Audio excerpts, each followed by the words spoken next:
மாணவர்கள் நண்பர்களாகிய உங்கள் அனைவருக்கும் காலை வணக்கம்.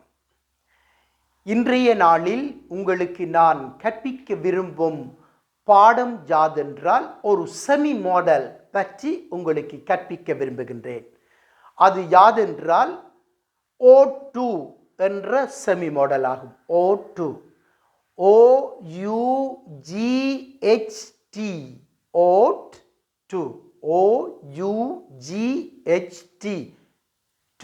O2 என்பதாகும். இந்த O2 ஆனது என்ன கருத்துப்பட கொண்டிருக்கின்றது என்றால் கட்டாயம் நடைமுறைப்படுத்த வேண்டும், செய்ய வேண்டும் என நமக்கு ஒரு கட்டளையிடுவது போல் இருக்கின்றது.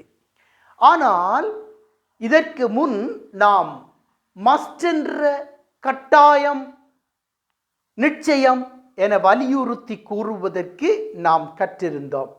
அதாவது எதனை வலியுறுத்துவது? நம் ரெஸ்பான்சிபிலிட்டிகள், நம் பொறுப்புணர்ச்சிகளை வலியுறுத்தி கூறுவதற்கு, கட்டாயம் செய்ய வேண்டும் என கூறுவதற்கு இந்த மஸ்ட் என்ற துணைவினை பற்றி நாம் கற்றிருந்தோம். அதற்கு பிறகு ஒப்ளிகேஷன், நம் கடமைகளை செய்ய வேண்டி இருக்கு என கூறுவதற்கு நிகழ்காலத்தில் ஹேவ் டு, ஹாஸ் டு கற்றிருந்தோம். வேண்டி இருக்கு, நினைவிருக்கும் என நான் நினைக்கின்றேன். வேண்டி இருக்கு என, செய்ய வேண்டி இருக்கு என கூறுவதற்கு நிகழ்காலத்தில் ஹேவ் டு, ஹாஸ் டு என்ற துணைவினையும், இறந்த காலத்தில் ஹேட் டு என்ற துணைவினையும், எதிர்காலத்தில் வில் ஹேவ் டு என்றும் நாம் கற்றிருந்தோம். அதற்கு அடுத்ததாக நாம் ஷுட் என்ற இன்னும் ஒரு துணைவினை பற்றி கற்றிருந்தோம், நிச்சயமாக. ஆனால் இவைகள் எல்லாம் இருக்க இந்த O2வுக்கும் இவைகளுக்கும் என்னதான் வித்தியாசம் உண்டு என நாம் கற்கும் பொழுது வித்தியாசம் உண்டு. மஸ்ட் என்பது கட்டாயம், நிச்சயம் என்பதை வலியுறுத்துகின்றது.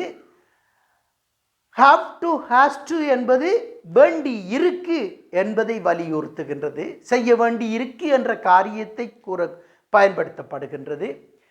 இந்த ஷுட்டும் O2வும் கிட்டத்தட்ட இவர்கள் இருவரும் அண்ணன் தம்பி போல்தான். ஆனாலும் இவர்களுக்கிடையில் வித்தியாசம் உண்டு. ஷுட் என்ற துணைவினையை நான் என்னுடைய சொந்த அட்வைஸ், மற்றவர்களுக்கு புத்தி கூற நான் பயன்படுத்த வேண்டும். O2 என்பது அப்படியல்ல.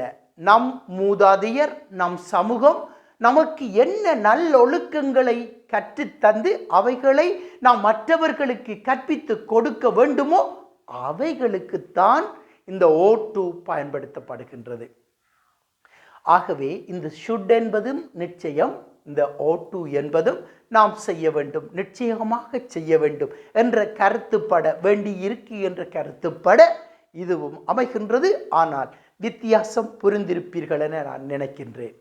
ஆகவே இந்த O2 என்பது நம் சமூகத்தவர்கள், நம் மூதாதையர்கள் நமக்கு கற்பித்தவைகளை நாம் மற்றவர்களுக்கு கற்பிக்க, புத்தி கூறுவதற்கு நாம் பயன்படுத்தி கொள்ளல் வேண்டும். ஆதலால் தான் நான் என்னுடைய அனுபவத்தினூடாக உங்களுக்கு கருத்து வழங்குகின்றேன். அது யாதென்றால் இந்த O2 என்பதையும் ஷுட் என்பதையும் எங்கே, எப்படி, எவ்வாறு பயன்படுத்துவது என்பது அநேகமாக ஆங்கிலம் பேசுவோருக்கு இன்னும் புரிவதில்லை. ஆகவே O2வுக்கும் ஷுட்டுக்கும் இடையில் வித்தியாசம் உண்டு என்பதை கற்போர் புரிந்திருத்தல் வேண்டும்.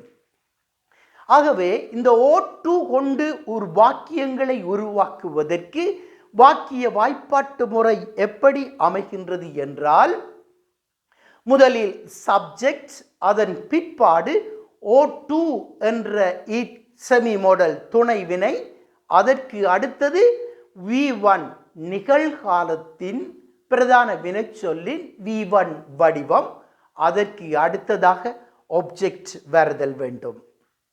ஆகவே நான் வழங்கும் இவ்வுதாரணங்களினூடாக நீங்கள் இலகுவாக இந்த O2 என்பதை புரிந்து கொள்வீர்கள் என நான் நினைக்கின்றேன். முதலாவது உதாரணமாக நான் உங்களுக்கு வழங்குவது You ought to respect the elders. You ought to respect the elders. நீங்கள் பெரியவர்களை கனம் பண்ண வேண்டும், மதிக்க வேண்டும். இது நம் மூதாதையர் ஆண்டு தொட்டு இன்று வரை மற்றவர்களுக்கு சொல்லியும் கற்பித்தும் நடைமுறையில் பாவனையில் இதனை நிலைநிறுத்தி வருவதனால் நாமும் நம் குழந்தைகளுக்கு பிள்ளைகளுக்கு நாம் சொல்லிக் கொடுப்போம். You ought to respect the elders. புரிகின்றதா?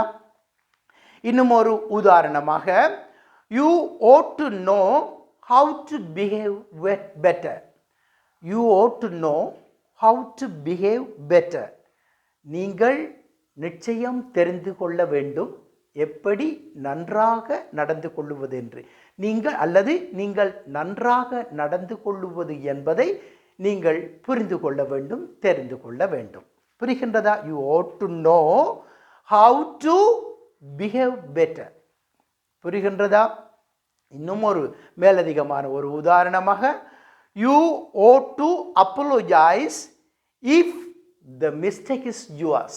You ought to apologize if the mistake is yours.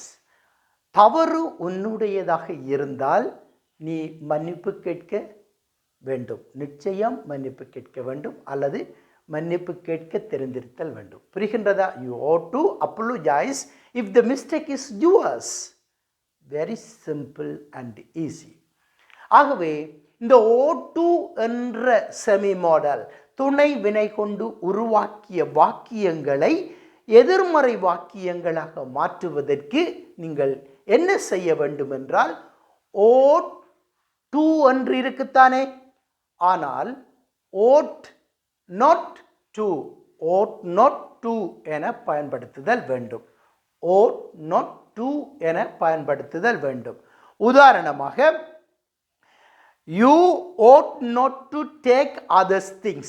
You ought not take others things.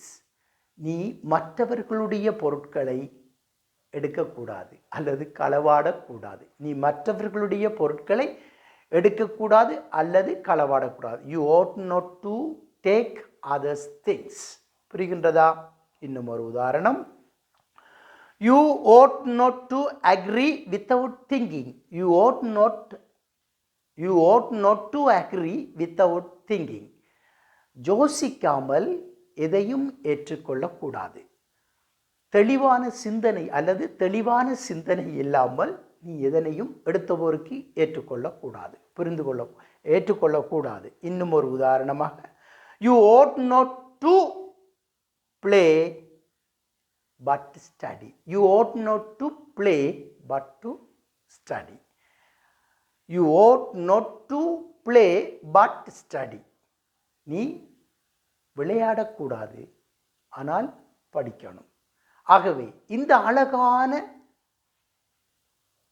துணைவினை semi model வெர்பை நீங்கள் வாக்கியத்திலும் வசனங்களிலும் அல்லது வாசிப்புகளிலும் எப்படி பயன்படுத்தப்படுகின்றது, எப்படி ஆங்கிலத்தில் இதற்கு உருவம் கொடுக்கப்படுகின்றது என நன்கு புரிந்து இந்த செமி மாடலை நன்றாக தெரிந்து கொள்ள வேண்டும்.